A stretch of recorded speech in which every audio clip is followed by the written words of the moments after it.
તો કાપડમાં મજૂરી કામથી બેરોજગાર થયેલા પિતા પુત્રએ શરૂ કર્યો છે નશાકારક સિરપના વેચાણનો ધંધો। સલાબતપુરા વિસ્તારમાં નશાકારક સિરપનું વેચાણ કરતા પિતા પુત્રને પોલીસે ઝડપી પાડ્યા છે।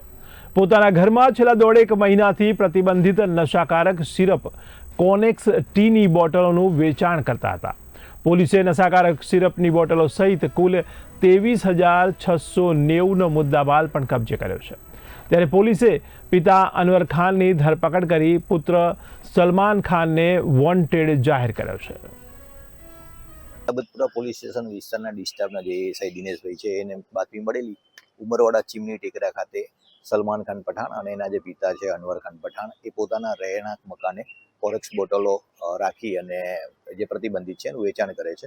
તો જે બાબતે બે પંચો રૂબરૂ સરકારી પંચો સાથે પીઆઈ રૂબરૂ સદરો જગ્યા ઉપર રેડ કરી અને અનવર ખાન પઠાણ છે જે હાજર મળી આવેલા અને જેના કબજા રહેઠાણના મકાનમાંથી 230 નંગ કોરેક્સ બોટલો જે પ્રતિબંધિત છે મળી આવેલી હતી। એ બાબતે સલાબતપુરા પોલીસ સ્ટેશનમાં ગુનો નોંધાયેલ છે। અનવર ખાન પઠાણ છે જેની ધરપકડ કરવામાં આવેલ છે। સલમાન ખાન છે જે હાલ ફરાર છે।